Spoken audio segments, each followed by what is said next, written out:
राजनीति लगातार बदल रही है। पहले एक दूसरे के यहाँ आना जाना और रिश्तेदारियां बनती थी।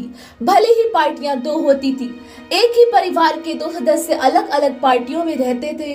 मंच से एक दूसरे की खिंचाई भी करते थे, लेकिन मंच से उतरने के बाद उनके संबंध मधुर रहते थे। लेकिन अब बसपा सुप्रीमो ने ऐसा फैसला किया है जो चर्चा का विषय बन गया है। रामपुर जिले कत्तावर बसपा नेता सुरेंद्र सिंह सागर के बेटे की शादी अंबेडकर नगर के आलापुर के सपा के विधायक व पूर्व सांसद त्रिभुवन दत्त की बेटी की शादी बीते 27 नवंबर को हुई थी। इस शादी से नाराज बसपा सुप्रीमो ने सुरेंद्र सागर को पार्टी से निष्कासित कर दिया है।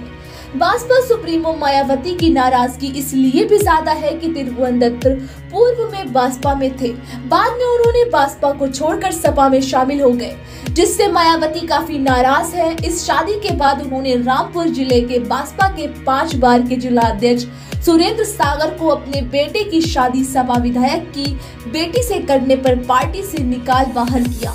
पार्टी से बाहर किए जाने के बाद सुरेंद्र सागर ने कहा कि पूरे प्रदेश के लोगों ने पार्टी के इस फैसले की आलोचना की है। इस तरह के फैसले नहीं होने चाहिए। 1995 से बसपा की राजनीति शुरू किया हूँ, 4 बार जिला अध्यक्ष रहा, 2 बार विधानसभा का चुनाव लड़ा, दर्जा प्राप्त मंत्री भी रहा, उत्तराखंड का प्रभारी रहा, मंडल कोऑर्डिनेटर का दायित्व लगातार निभाई है। आगे की रणनीति व साथ के लोगों से चर्चा करने के बाद तय करेंगे। बहन जी को इस तरह के निर्णय से बचना चाहिए। ऐसे ही निर्णयों से बसपा की खत्म होती जा रही है। पूरे घटनाक्रम में जो जानकारी मिली है, तो बेटे की शादी का रिसेप्शन 3 दिसंबर को ओपल होटल में था। 2 दिसंबर को पार्टी के जो मेन कोऑर्डिनेटर थे वो बहन जी के पास गए थे, उन्हें बुलाया था किसी और काम से। तो वहाँ चर्चा ये भी हुई कि उनके बेटे की शादी सपा विधायक की बेटी से हुई है। इस पे जो उनके सलाहकार थे उन्होंने बार बार बहन जी से इस बात को रिपीट किया। तो बहन जी ने कहा कि ठीक है, अगर ऐसी बात है तो आप लोग शादी में मत जाना।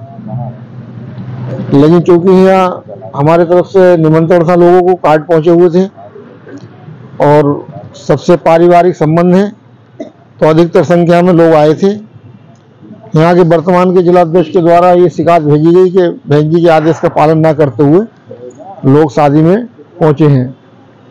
इस बात को कोऑर्डिनेटरों ने बड़ा चढ़ा के पेश किया और इस तरह की कार्रवाई को अंजाम दिलवाया।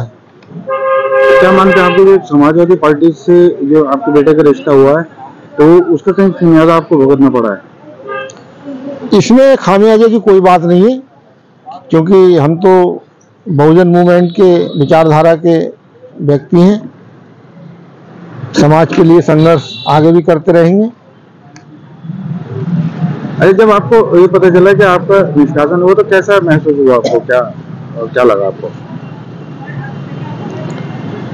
देखिए, पार्टी कोई भी हो, हाईकमान का फैसला सर्वोपरि होता है।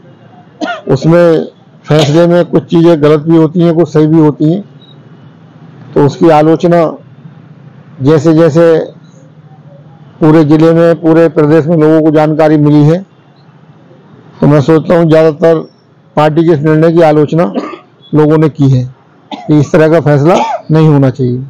कितने टाइम तक आप बीएसपी में रहे हो, कितनी बार चुनाव लड़े हैं बीएसपी में? देखिए, 1995 में मैंने सक्रिय रूप से राजनीति शुरू की थी और जिले में, मंडल में, जोन में कोई ऐसा पद नहीं बचा जिस पे मैंने रहकर काम नहीं किया है। 2 बार विधानसभा का चुनाव भी लड़ा हूँ मैं, 2002 में और 2022 में। सरकार में राज्य मंत्री का पद भी रहा है मेरे पास और 4 बार में जिला अध्यक्ष रहा हूँ। मंडल कोऑर्डिनेटर, जोन कोऑर्डिनेटर की ये महत्वपूर्ण जिम्मेदारी मैंने लगातार निभाई है और पार्टी के लिए काफ़ी संघर्ष किया है। उत्तराखंड के प्रभारी भी रहे?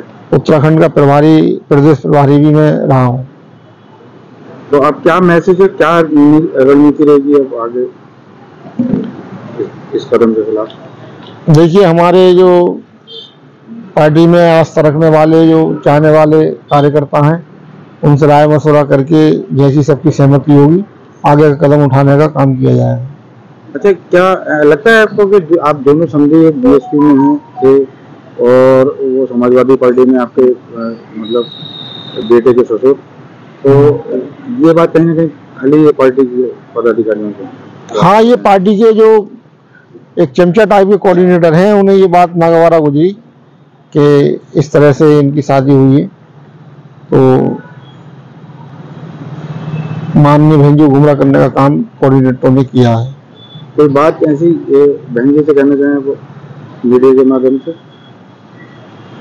देखिए, बहन जी से तो मेरी ये अपील है कि इस तरह के निर्णय लेने से जो बहुजन समाज पार्टी राष्ट्रीय स्तर की पार्टी थी, वो धीरे धीरे खत्म होती जा रही है, और सबसे ज़्यादा नुकसान बहन जी के साथ साथ समाज के उस वर्ग को नुकसान हो रहा है जो बहुजन समाज पार्टी को वोट देते हैं और सपोर्ट करते हैं और आर्थिक सहयोग करते हैं। वो लोग आज पूरी तरीके से पूरे देश में और प्रदेश में मायूस हैं। जिस तरह के बहन जी निर्णय ले रही हैं, इनकी आलोचना हर स्तर पर होती है। अगर बहन जी के निर्णय सही हो जाए तो बहुजन समाज पार्टी जो देश की तीसरे नंबर की पार्टी है, वो नंबर 1 की बन सकती थी।